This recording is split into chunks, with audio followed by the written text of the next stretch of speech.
Hello lovelies, I just finished reading The Risk by Elle Kennedy, so let's get into it. Basically I want to do an overview of the characters and then I'm going to do a plot overview with plot points in a linear way, and then I'm going to just discuss my thoughts on the book as a whole, if I'd recommend it, and just my rating and stuff like that. But anyway, let's get into it. Our characters, our main two, are Brenda and Jake, or as their better nicknames are known as Peaches and Jakey. Basically, when we're first introduced to Jake, we get a very selfish person, is the best way to describe him. He doesn't do relationships, he only does one-night stands, and hockey is his priority. And for most of what we see at the beginning of the book, his only priority. And then we have Brenda, who is much more reserved. She is very unlikely to hook up with people, and that is explained. And she also says this in the book, that she doesn't really hook up with people, and she's very picky with who she lets inside, in both emotionally and physically. We also see that she does not quick to trust, and that she has a very limited circle of friends. She doesn't have a wide one, and I think this is down to her trust issues that get into, and we get to go into that later on in the book. Anyway, so let's start with the plot points. So the first interaction we get is Brenda being stood up on a date, and then Jake walks into the same diner because he's meeting Hazel. Hazel is his best friend, who also attends Briar, even though he's at Harvard. So he was down there visiting her, and he bumps into Brenda at the diner. And basically their entire conversation boils down to him thinking she's attractive, but also him going, you should break up with McConaughey? Basically, this other guy on the team who's Brenda's been fooling around with lately. Brenda's like, don't tell me what to do with my dating life. Anyway, and then we continue forward. Then we get a Jake point of view, where he tells the entire team different rules they have to obey, because he's like, we need to win this year. We need to win. So he goes to two of his teammates, stop drinking. Another one, you need to stop doing party favors.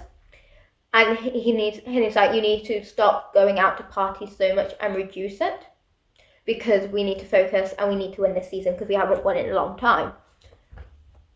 And then he turns to the guy Brenda's been fooling around with and going, you need to end things with Brenda. You're way too distracted on the ice. You need to end stuff.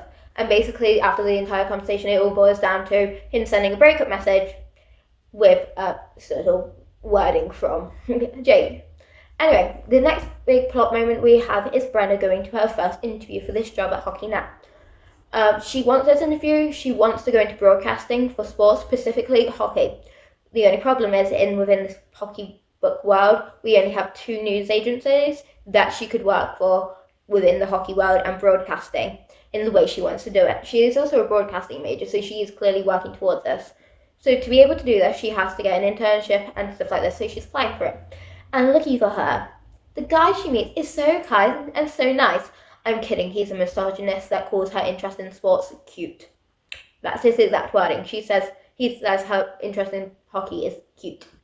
Yeah, so you can imagine that she's not very hopeful about it, and the guy ends the interview early because there's a news report that just came in and it's like, I need to go do this, and then proceeds to be misogynistic to the people who work for him, because he's like, no, don't let the woman report. She'll put feminists something, and it'll be blah, blah, blah. Get the two guys who are already doing a live news report on it instead. Okay, sure. Anyway, she goes. She's staying up in Boston, I believe the place is. I believe that's what city, because her cousin lives up there, and she's going to spend the weekend with her because she drove up for the interview. Her cousin, I'm still iffy on. I don't personally like the cousin too much. The cousin ditches her twice over the weekend. She's there for 2 days. The first time she ditches her is that her and her boyfriend keep arguing. Her boyfriend couldn't find the location. They kept bickering back and forth, and they had to end up going looking for him, so she didn't even get to really spend time with her cousin. So then they end up at this dive bar called Dime, because she wants to go there, because she finds out that Jake is there, and she feels like, hey, I'm going to give Jake a piece of my mind because he told a guy to break up with me. So she goes there. She has a little flirt on with one of his other teammates to go, don't tell me what to do, don't tell people what to do regarding my life, and don't interfere with my sex life. And literally, she's just the badass queen that she is. And then she struts off. The cousin is still AWOL, basically, and ends up going home with her boyfriend. And she's just like, alright, I'm going to just go home. Then we get to the second night, where the cousin's supposed to go clubbing with her. And what does the cousin do? oh yes, bails to be with her boyfriend who they got into a fight and goes, I think we need to work on our relationship right now. I hate the boyfriend and the cousin because the cousin keeps bailing on her cousin who she barely gets to see, who purposely stayed down in another place so she could spend the weekend with her and gets bailed on again. But anyway, she's like, right, I'm still going to go out to this thing. I want to go see the gig and stuff. She goes, and she's sat there, and this guy is talking to her. She's like fine, but not really wanting to be there. And then Jake appears, and she's like, oh god, I need to get out of here. Where is this waiter? I need to dip before he notices me. And then Jake notices her. But Jake thinks she's in trouble because she looks like she wants to leave desperately, and there's a man talking across from her. So cue Jake strutting over to her, going, oh, there you are, babe, and kissing her. Anyway, they pretend they're dating, and just so the guy would disappear off, and then she's like, right, I'm dipping. And yet Jake's trying to talk to her because he's like, I actually quite like her and I would like to get to know her more. But anyway, that doesn't end up happening. Anyway, we jump to our next big plot point, which is interview version number 2. For this interview, she's there, she goes back down again. The interview is no better than the first one. He's still being a bit misogynistic. There aren't really any deep conversations they're having about the industry until he talks about Jake. Jake is signed to be part of another team the minute he graduates, and the guy who is interviewing her is a big fan of this team, and he's like, Jake's going to save them, Jake's going to get them to the finals once again. And after talking about Jake for so long, and the interview wraps up and she goes to leave, and she goes, I didn't want to tell you this, but Jake's actually my boyfriend. He really isn't. And you can see where the fake dating plot begins. She ends up hitting up Jake and going, hey, I need to talk to you about something. And she's like, me, you, fake date? And he's like, I want something out of it. And she's like, money? He's like, no. And then he goes, for every fake date they go on a real date. And the guy who was interviewing her, coincidentally, after mentioning that she knew Jake, invited her to dinner with his family to get to know them better. And she's like, I have to take this opportunity. I really want to enter this industry. Anyway, if we jump to the next big plot point, we have the dinner.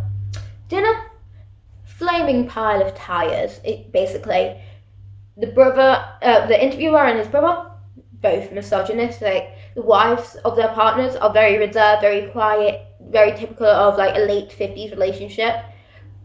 And Jake's there. Jake's doing alright for the first part. He's being supportive, he's being there for her. But then he gets to talking sports. And there's another hockey player there that's quite famous. And he ends up bonding with this hockey player and is paying less and less attention to Brenda, even though his whole purpose of being there that night was to support and help Brenda with this interview. Anyway, and then as the night wraps up, he ends up abandoning Brenda to go down to the man cave to talk because he is still very single-minded on his future hockey career at this point, and he's just doing a favour for Brenda, and he's viewing it as a favour and him taking advantage of the favour. When the night ends, though, he realises he messed up and apologises to her and is like, sorry, I treated you like crap about this. I was not a good person.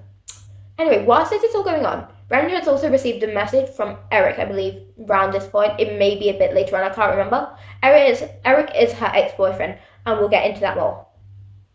Anyway, we continue down the line a bit more. Because they went on a fake date, she has to go on a real date with Jake. And what is their real date? A bowling date. It's adorable. She can't bowl for the life of her. He can. And I love their interaction with this because this is like how they probably start forming a foundation and a relationship. And they slowly start to get to know each other more. And then basically from there, we get to see a lot more interactions of Jake pushing the relationship more. Brenda's reserving at bits and she's like trying to hold off a bit more. And then she's pulling back even more. And she keeps pulling back every now and again because she's like, I don't want to get too attached. Probably isn't a good idea. I'm going to call off fake dating. And he's like, no, I want to continue this. The whole reason, though, she tries and pulls off the relationship and cancels it is that he throws rocks out her window and visits her in the night, and they're hanging out in her room. And they get up to 60-90, basically. I'm going to just cut a long story short. But whilst they're doing it, the dad goes, Brenda, who's in there? Brenda, open the door. What's going on? Who's in there? They can be an actual person and use the door and greet me. And she's like, no, we're not talking about this. No. They kind of get into a fight. She's like, I think we should call things off, basically, after this all happens with her dad, because she's kind of, due to her past situation she's been into, she's like, no. Because she's in the mindset currently that her dad's very disappointed in her, he's upset with her, and kind of angry with her with the action she keeps taking, and she doesn't want him to be that way with her anymore. So she goes off. Jake's like, nah. I want to be in a relationship with her. Meanwhile, whilst this is all happening, that actually happens. And then we get another moment where they end up actually getting together. I can't really remember the plot points that well for the middle area because it felt very drawn out but also very fastly put together at the same time. And not really a lot of the plot points were that stand out compared to the bits at the beginning of the book. The middle bit's kind of iffy. The start of the book was very standout and the end of the book was very standout, but the very middle of the book wasn't that much of a standout point, personally, for me. But anyway, they end up at the hockey arena later on in the book, and there's been a power outage. The coach catches them, and this bodes badly because it's a rival coach. The rival coach, I dislike him. But anyway, the coach catches him. There's been a power out, and she's there with Jake. And Jake's like, right, I'm taking you back to my place. You're not driving home in a thunderstorm with a power outage. So he takes him back. She plays a game of Scrabble with him and his roommate Brooks, who we met in the last book, who is friends with Summer because they went to the same school. And basically, they're bonding. They're getting along and everything, and then things go pear-shaped because Eric is her ex-boyfriend. Her ex-boyfriend, a druggie that is in very, very bad shape. And because Brenda gave him money once, because she still cared about him, he was a massive part of her life, he keeps harassing her for more money and relying on her, to the point where he rings her in the middle of this storm saying, I don't know where I am. Basically, he's been on a bender for 3 days, can you come help me? And she works out where he is, and he's like, I have to go. And Jake's like, no, I'm not letting you drive out in that storm to go find someone who's in God knows what state. And him and his friend get in the car, and they both drive to find him. And then Brenda explains basically kind of what situation it's in base regards that her ex-boyfriend, Eric, is most likely been on a crystal bender. I don't think I can say the other words of what he was doing. I don't. I'll just say crystal. You probably get what I mean by that. For the past 3 days. And he passed out in someone's bushes where his local hangout was. And basically she's like, I need to go get him out. I'm going to take him back to his mum. Will you help me? We'll help you. And everything. They get them home. Brenda goes out to the car to talk to the mum, explain the situation. Whilst that's happening, Jake's in the car going, don't ever call her again. She's not your friend. You don't treat her like a friend. Don't do this to her. You know not to do this to her. And he's like, but she's my friend, but in a more resigned voice. And then we don't hear from him for the rest of the book. And I think he finally learns his lesson. Anyway, they drive back to the place, and Brenda's like, can I stay the night? And that's where their relationship fully formed. And from there on, they're spending a lot more time together, and they've developed a stronger relationship. Then we go to the big Briar versus Harvard game. And this is where things go pear-shaped. Hunter is still banging every chick in existence, to the point where he sleeps with this girl called Violet. Violet is one of the Harvard hockey players' girlfriends who is having a fight with her boyfriend currently. And she's like, you know what? To get back at him, I'm going to sleep with Hunter. And then the minute after, she kicks Hunter out the minute after they do stuff together, calls her boyfriend to brag and tell him he's done stuff. So when they get on the ice, they're ready to fight. And it ends badly. Hunter's wrist gets broken, and because Hunter's wrist got broken and they were being awful, their captain ends up jumping into a massive fight. And all of this combined leads to Briar U losing the game. Right. And because Brenda is the daughter of the coach, she manages to go back behind the thing and find out what's happening. And basically, as she's there, she bumps into Jake, and she's talking with Jake, and they're talking about it. And basically, the two coaches run into each other a bit further down. But you also have all the teams behind them. And then the coach of Harvard team drops the bomb of that they've been dating each other and slightly accuse them two of being nefarious to distract the teammates. And it's like, oh, maybe you're actually morally good then. And then the entire team's like, what, you've been dating? And we also have Hazel there. I don't really like Hazel at the beginning because Hazel also earlier in the book, I just remember this, also went, I think you're playing tricks with him. I don't think you should be with him. I think you should leave him alone. She was obviously into him and everything, but she's also there being judgmental. And literally, it ends up in a massive fight. She has all the teammates saying, traitor, how you could do this. say congrats to your boyfriend from me from a different place because they're very upset about the game, and to her they were upset with her. Summer was upset with her because she didn't trust her with this information and to talk to her about it, and basically the whole thing's up in the air. But this also leads to a giant fight with her dad, to the point where her dad says, I think you should just leave. But the problem is, because of the giant storm, her entire apartment has flooded, so she's had to live at home for the past couple of days. But she can't go back to the apartment, it's still flooding and they're treating it for mold. She can't go to Summers because she lives with a bunch of hockey players who currently hate her, and she thinks they still hate her currently at this predicament. So what does she do? She packs the bag, calls Jake and goes, hey, can I stay with you for a bit? And he's like, yeah. And then we get all of this. But then that continues like normal. And then one day, whilst they're staying together, she's like, I'm going to talk to my dad today. But also, Jake wakes up late. They end up doing stuff together. And then he realizes he's very, very late for a hockey practice. Before he runs out, he gives her her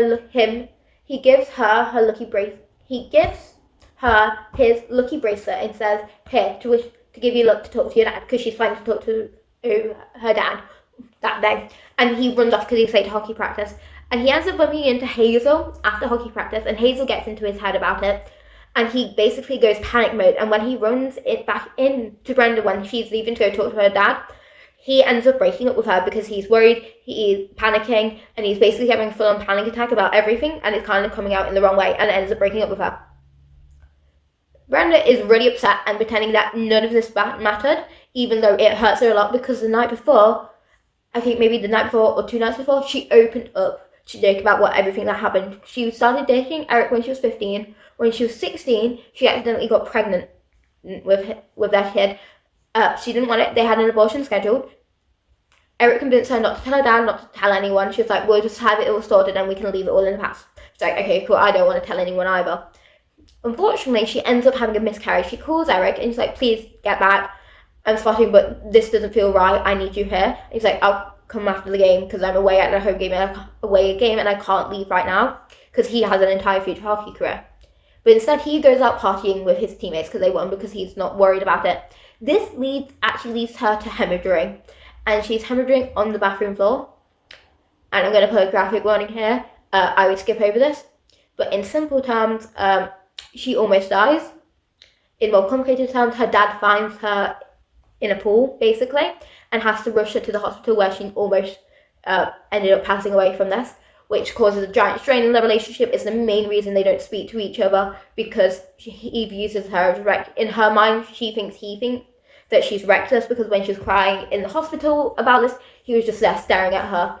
And then they just couldn't communicate after that, which led her to act out more, which strained the relationship more, to the point where their relationship basically deconstructed.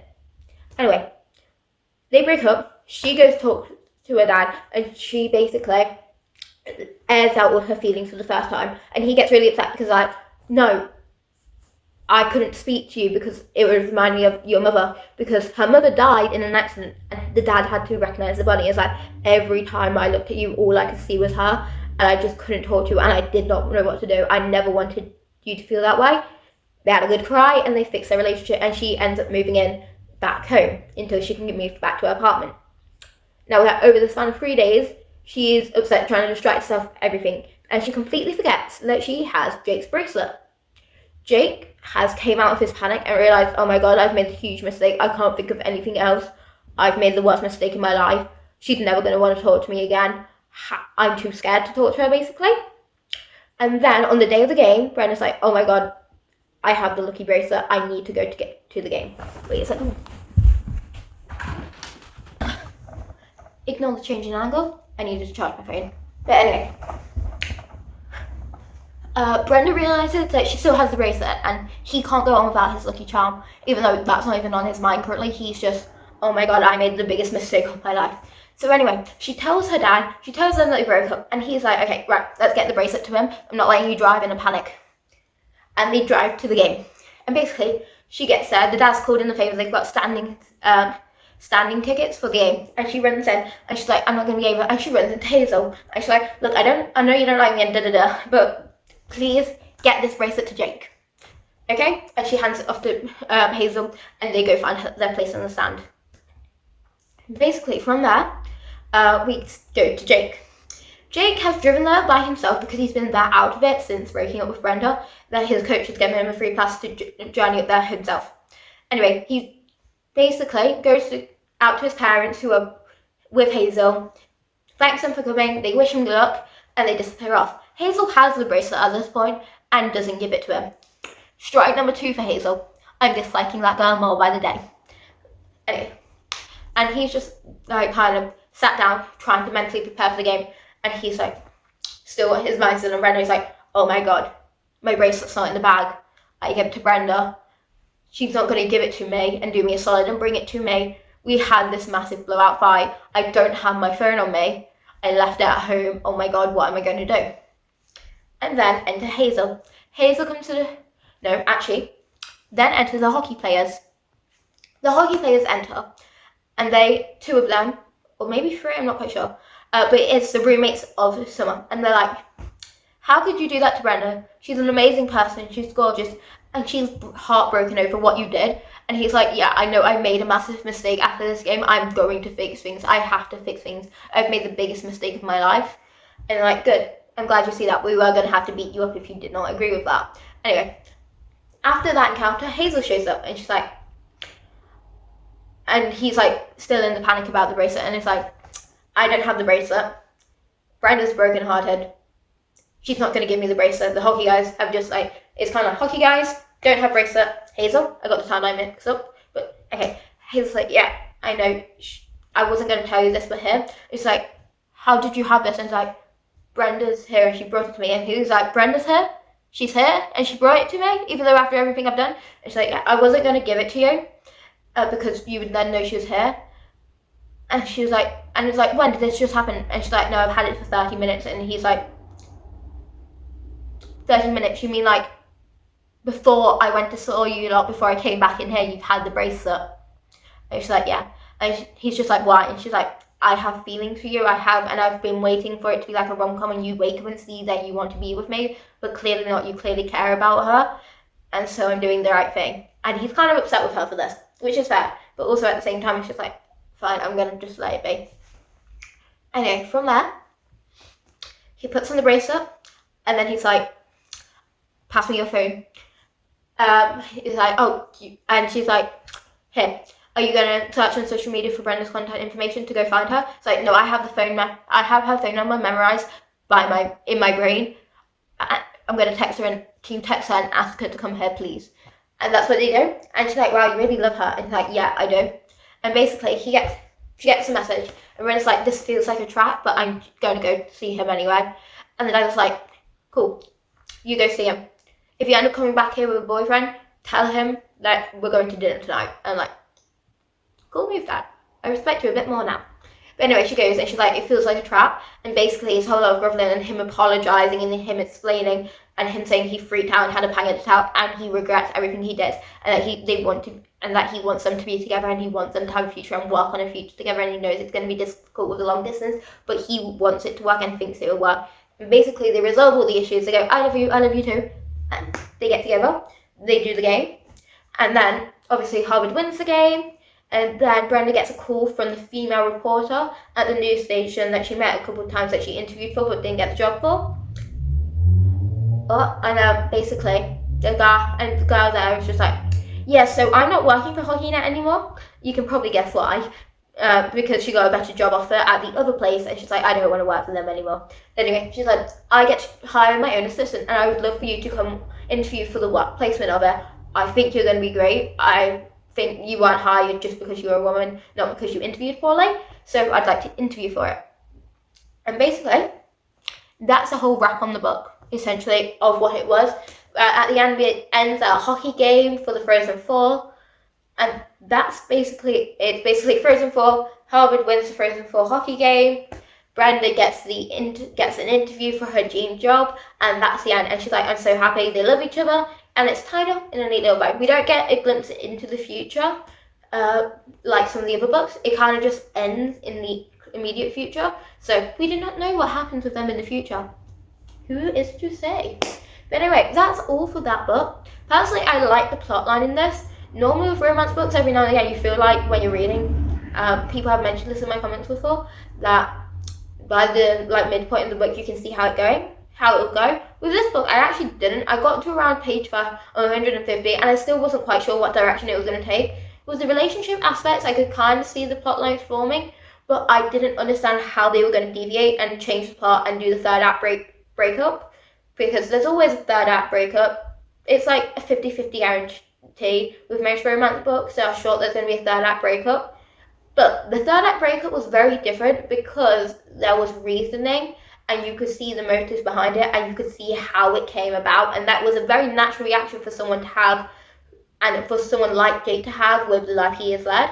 I like the plot points. I like how the characters were given a lot of dimension and how you understood the character motivations as the book continued, instead of it being very two-faced and like none of the character motivations are explained. It's just the character does this because the character does this, okay? No, like the characters were both in-depth and explained about, and it was a genuinely very well-written way to eloquently describe like why characters were doing each thing. I do stand by this. They need therapy. She should have been put in therapy immediately, saying that she didn't go to school for 2 months after the miscarriage because of the depression she went through. She should have been put in therapy years ago because she also has a dead mum. She should have been in therapy. Jake just loves hockey a bit too much, but given the fact he started playing it when he was 5 years old, and that's all he's been thinking about for the future and all he's been aware about for the future, it explains a lot why a lot of his selfishness and a lot of his mindset and views on what he does. But anyway, would I recommend this book? Yes, because my philosophy is, even if I don't like a book, you may like it, so I recommend every single book, because even if I've read it and I didn't like it, I can tell you the plot points, I can tell you the characteristics, I can tell you the tropes, and tell you if I know you, I can probably tell you if you'd like it or not. But if you like fake dating, kind of frenemies to lovers kind of levels, character plots, but also sports romance, you're most likely going to like this book. I find it to be a good read. It is criminal that on the front cover, if you look, it's purple. Even though her signature colour is red, it's described as her armour. She always has red lips, to the point where Jake goes, "What's wrong with your face?" at different points in the book. And she's like, "What do you mean by that?" I was like, "Your lips, they're pink and glossy. They're not red. I don't like it." And she's like, in her head, "Well, I don't like it either, but I wanted to look professional for tonight." Because she's like trying to look very classy, and like her red lipstick is known for being bold because she normally has red lipstick, leather jacket, and boots on, like a queen she is. Honestly, that's my only gripe. The cover should have been red. I think our books as a whole, I would say it's between the 3 to 4 star range as a book, personally. It's a bit lower because not all the plot points were as memorable as they could have been. There were some points that were just like, I feel like you're throwing it in for the plot of it, like the best friend plot of the best friend secretly being in love and liking Jake. I feel like that was just thrown into it. You still could have had Hazel pull off all the same character motivations, but as an overprotective best friend without having the level of a romance in there. But I do like the characters. I like the plot. I would say it's a good read. Not as strong as the previous one, but that normally is the case with books in a series. The first one will always be the strongest in the series because it sets the precedent for the series. But anyway, that is all on Elle Kennedy's The Risk. And now, we're on to choosing my next book. But that's for the next video. Anyway, that's all for today. I hope you enjoyed this, and you should go read.